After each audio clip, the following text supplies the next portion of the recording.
do dia 1º de janeiro, a missão de governar o país pelos próximos 4 anos. Uma tarefa desafiadora, que inclui o combate ao déficit bilionário das contas públicas e, o mais importante de tudo, restaurar o sentimento de união do povo brasileiro. Da infância no interior de São Paulo, a uma carreira militar engajada e polêmica.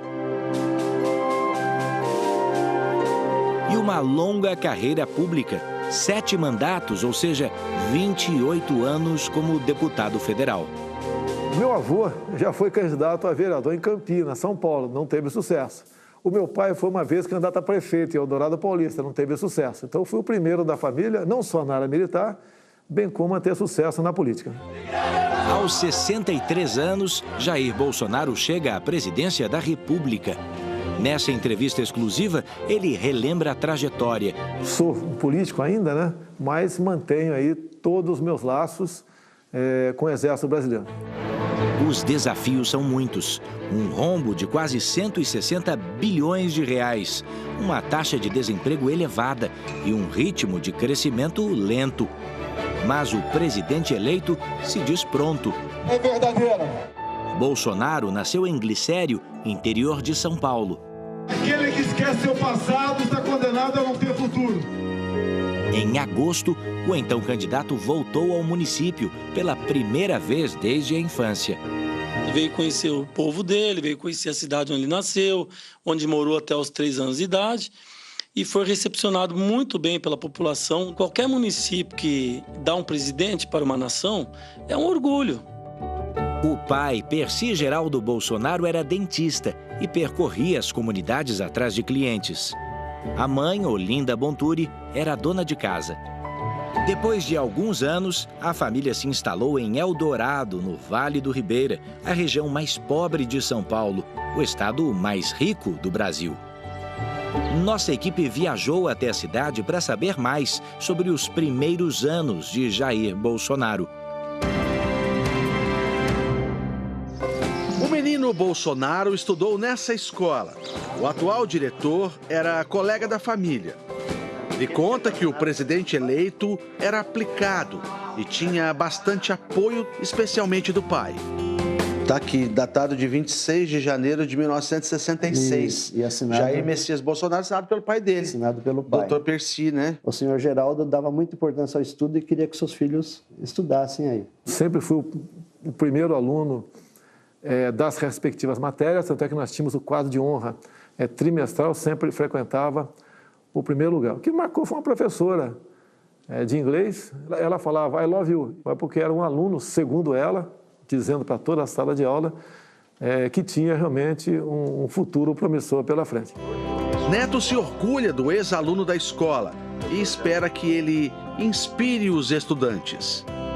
Através da eleição, aí, o Jair Bolsonaro acabou colocando Eldorado no mapa, né? Então, é necessário que haja uma situação desse tipo, assim, olha, saiu um presidente da estadual Jaime Paiva, então eu também posso ser alguém, né? Posso ser um médico, pode ser um doutor, um dentista, e quem sabe um novo presidente. Bolsonaro tem 5 irmãos. Vânia e Denise ainda moram em Eldorado e relembram com carinho do período da infância. É uma vida simples, mas gostosa de viver, né? Muitas coisas para brincar, para fazer. E sempre, mas sempre, horário para chegar em casa, horário para tudo. Quando chegou a Eldorado, a família morava na zona rural. Depois, se mudou para esta casa, onde hoje funciona a Secretaria Municipal de Saúde. Vocês moraram aqui quanto tempo? Acho que uns 3 anos aqui. 3 anos. 3 anos aqui. É. Desde muito antes do engajamento de Bolsonaro na política, a família já fazia o que podia para ajudar os amigos de Eldorado. A família ajudou minha mãe, nós não tínhamos onde morar, minha mãe chegou aqui, né, veio do Ceará e nós éramos todos pequenininhos e ajudou muito. Então, assim, a gente é muito grata pela família, né, que ajudou, o pai também, a mãe, Dona Olinda, né, são pessoas muito queridas. Seu Percy Bolsonaro já é falecido. Aos 91 anos, Dona Olinda, mãe do presidente eleito, recebeu nossa equipe na casa onde mora. Vinha mostrar a cidade da senhora, da sua família? Não diga, muito obrigada. Ela se emociona. Estou felicíssima, felicíssima. O orgulho dos filhos é nítido desde o primeiro instante. O filho digno na escola, toda a vida assim. Todos os filhos, Todos, né, que a senhora teve, né? A senhora Porque vai conversa... muito da mãe e do pai, o exemplo. E sim, a educação... Né, eu fico até arrepiada quando eu falo. A senhora imaginava um dia que a senhora pudesse ter um filho, uma presidente do país? Nunca. Eu sei que gostavam dele e eu gostava, mas num ponto desse foi uma surpresa muito grande. Nossa, é muita emoção. Não sei onde colocar tanta emoção. Dona Olinda confia que o filho terá o apoio necessário para governar o país. Ele vai ser muito digno, muito digno. Vão apoiá-lo, tenho plena certeza. Como é que a senhora vê o Brasil hoje? Quando a senhora olha assim, porque... O Brasil, ele vai ficar bom. Pensando no desafio imenso que o filho tem pela frente, Dona Olinda dá um recado ao futuro presidente. Jair, segue o caminho do exemplo que você recebe em troca. Quando eu falo, eu fico arrepiada. Você recebe o dobro. Para a irmã Vânia, o resultado de hoje é a consolidação, não de um sonho, mas de um objetivo. Na formatura dele, da AMAN, em 77, que quem entregou a espada para ele foi uma grande amiga aqui da família, a Dona Bernadette, que tem nessa foto. E quando ela entregou a espada a ele, ela disse, aqui é a espada para o futuro presidente do Brasil. Isso em 77. Assim como Jair, o irmão Renato também é capitão da reserva. Hoje comerciante, ele relata o caminho difícil trilhado pela família. Meu pai veio então para a região do Vale e trouxe a família toda. E o meu pai foi sempre uma pessoa que ele apoiou muito, né, a nossa educação na questão de estudo, né? A minha mãe é uma pessoa muito dedicada, ela costurava, ela pintava, ela desenhava. Tinha trabalho de escola, ela estava junto, ela se dedicava, ela orientava, não deixava que a gente, né, fizesse coisas erradas. Por fim, deixa uma mensagem. Jair Bolsonaro é a minha esperança, não por ser irmão, mas por ser a pessoa que ele é. E a ser a pessoa que o Brasil está precisando no momento. Jair Bolsonaro brinca, dizendo que brigava bastante com os irmãos, mas a família era inseparável. Nós éramos muito unidos quando estávamos fora de casa, quando alguém nos ameaçava ou queria se prevalecer sobre nós. Então, basicamente... Agora, o que ele não esquece é o primeiro par de tênis, comprado com o próprio dinheiro. Qual é a memória mais antiga que o senhor tem? Olha, talvez seja o primeiro quichute que eu comprei, que era muito comum naquela época a molecada andar descalça, até na escola. Foi um momento que não saiu da minha lembrança, até porque eu fiquei muito bonito andando na praça, né? Creio que as meninas estariam olhando muito mais para o meu tênis do que para mim. Na adolescência, Bolsonaro teve contato com os militares que se instalaram por um curto período em Eldorado. Ali, Jair encontrou o seu caminho. Aos 18 anos, ele entrou para a Escola de Cadetes em Campinas, interior de São Paulo. De lá, foi para o Rio de Janeiro, como mostra a repórter Renata Loures. Depois de concluir o estudo preparatório, Bolsonaro ingressou na Academia Militar das Agulhas Negras, também conhecida como AMAN. Com mais de 200 anos de existência, a instituição é responsável pela formação dos oficiais combatentes de carreira do Exército Brasileiro. Localizada aos pés da Serra da Mantiqueira, a academia é uma das maiores do mundo e a mais importante da América Latina. Bolsonaro ficou 4 anos por aqui no curso de artilharia. Depois passou a atuar como militar no Rio de Janeiro e, na sequência, no Mato Grosso do Sul, onde ficou até 1981. De volta ao Rio, cursou a Escola de Educação Física do Exército e se tornou mestre em saltos pela Brigada de Infantaria Paraquedista. Os desafios eram enormes. Jamais poderia esquecer os dias que passei no Exército Brasileiro, em especial os de sofrimento. Ah, é? Como por ocasião do curso básico de paraquedista, como, por exemplo, o curso muito intensivo de educação física, o curso de mestre salto, o curso de mergulhador autônomo. Nas Forças Armadas, ele diz que aprendeu a trabalhar em equipe. Você consolida as amizades, que por muitas vezes você depende do colega do teu lado para conseguir vencer um obstáculo. 5 anos depois, já como capitão, Jair Bolsonaro chamou a atenção do país pela primeira vez. Ele escreveu um artigo para uma revista semanal criticando os baixos salários no Exército. Bolsonaro recebeu o apoio de muitos militares e de suas esposas, mas também ganhou inimigos. Ele chegou a ser preso suspeito de infringir o regulamento disciplinar e de arquitetar um ataque de protesto aos quartéis. Bolsonaro negou as acusações e acabou inocentado pelo Superior Tribunal Militar. Em 88, foi para a reserva do Exército, com a patente de capitão. Com esses fatos ocorridos, eu vi que eu não teria muita chance de prosseguir na carreira até o posto do generalato. Então, em meados de 1988, me lancei candidato a vereador no Rio de Janeiro e fui o mais votado no Partido Democrata Cristão.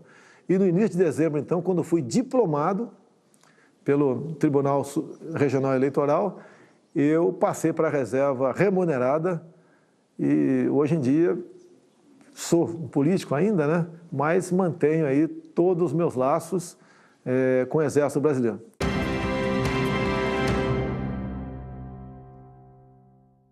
Bolsonaro foi vereador por pouco tempo porque, na sequência, virou deputado federal, cargo para o qual foi reeleito 6 vezes.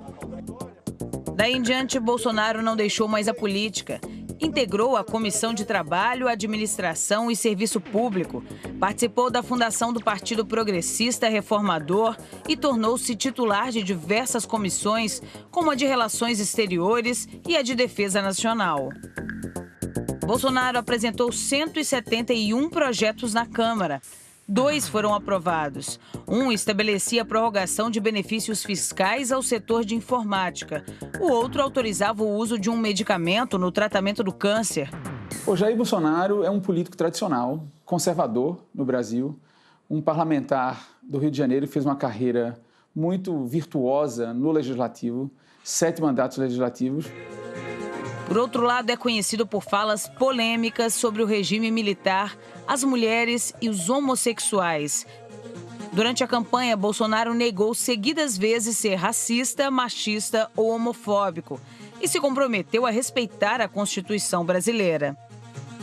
A posição forte e conservadora atraiu muitos eleitores. Em 2014, Bolsonaro recebeu 464 mil votos, tornando-se o deputado mais votado na Câmara. E ganhou até um apelido, mito, por ser um político que não tem medo de defender o que pensa. O país inteiro está sedento por verdades, coerência, comportamento adequado ao que se fala.